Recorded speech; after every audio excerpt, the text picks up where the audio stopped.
One of the key people in my life was my physics teacher, because she did physics honours, a half a dozen of us, and she'd done geology at university. And she said, if you want a fourth subject and you're going to be a science teacher, do geology. It's a really good subject. So I did. And when I was a prac teacher, she arranged me to go to her school and go on an excursion with her and her girls to Broken Hill.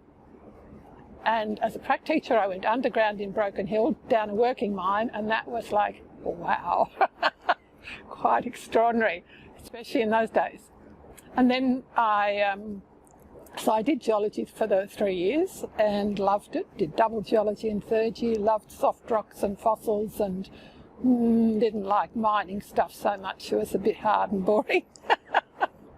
I think one of the most important things for me about uni was working out about boys.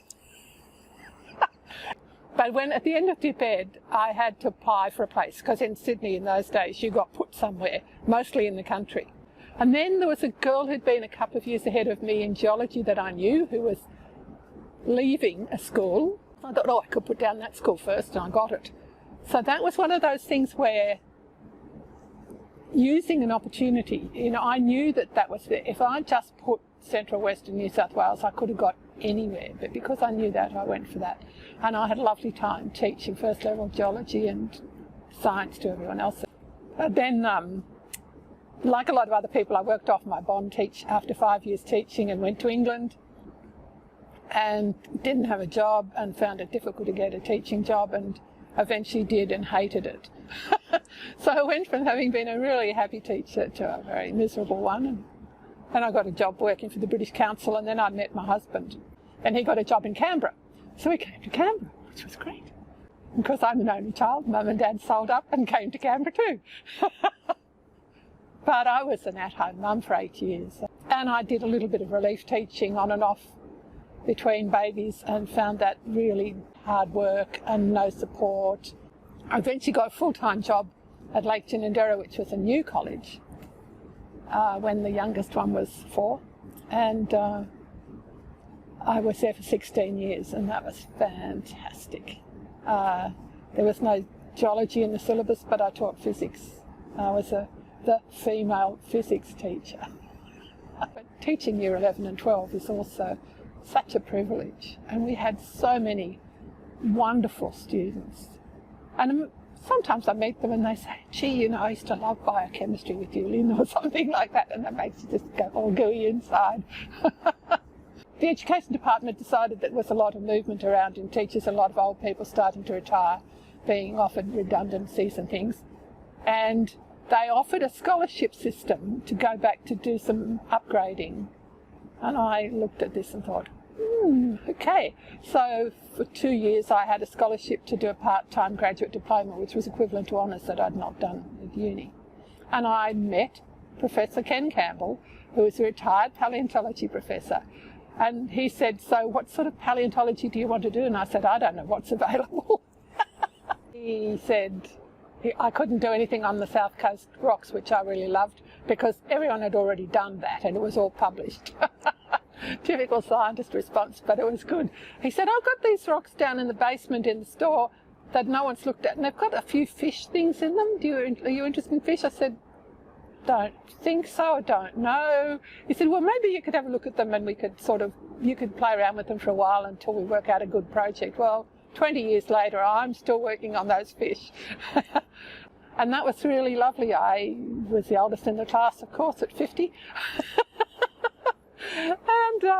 But everyone was nice to me, and I really enjoyed getting back into stuff. And I also worked out that I could do stuff like be a student and get good results, whereas when I was at uni I was always distracted by something else.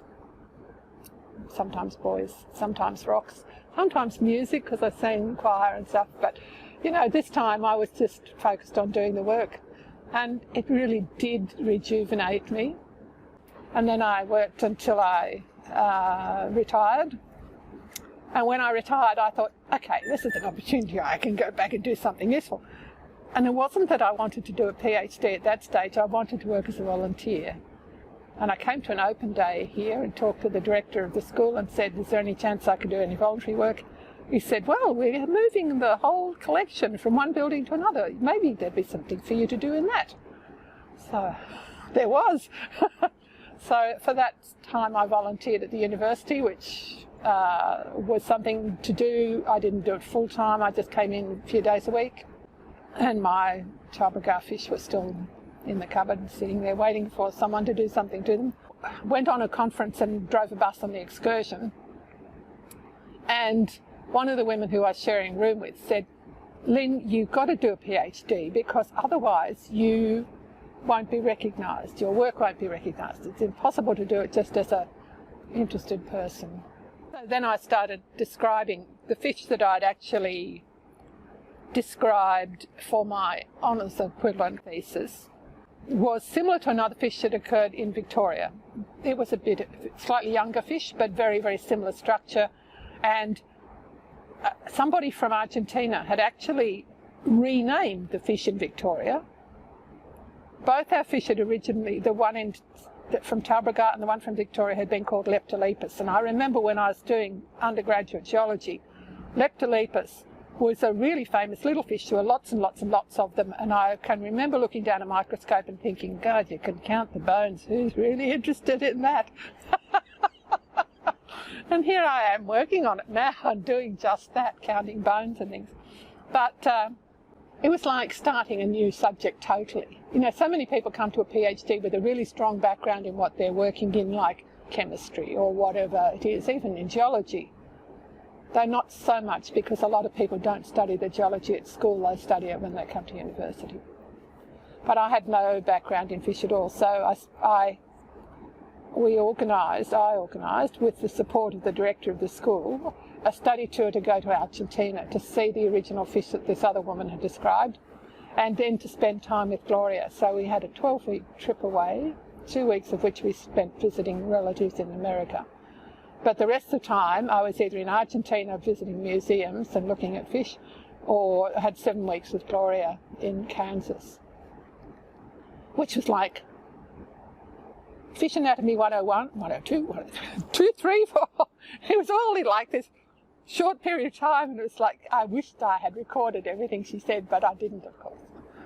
But it was very intensive and very interesting, and I just loved it. She's been great to me. So that's another key person. You have these key people in your life who influence you a lot, and science teachers can be very important as well. And you don't always know that when you're the teacher. You only hear it sometimes from somebody that you meet later on in life. Okay. But in the meantime, I've been to an international conference in Thailand, an international conference in Paris, an international conference that was actually in Brisbane, and several other conferences in Australia as well, Adelaide and Sydney. So I've met a lot of paleontologists around. I'm known in Australia in the paleontology small area, and there aren't many Mesozoic fish specialists. So it's just been really interesting and full of opportunities.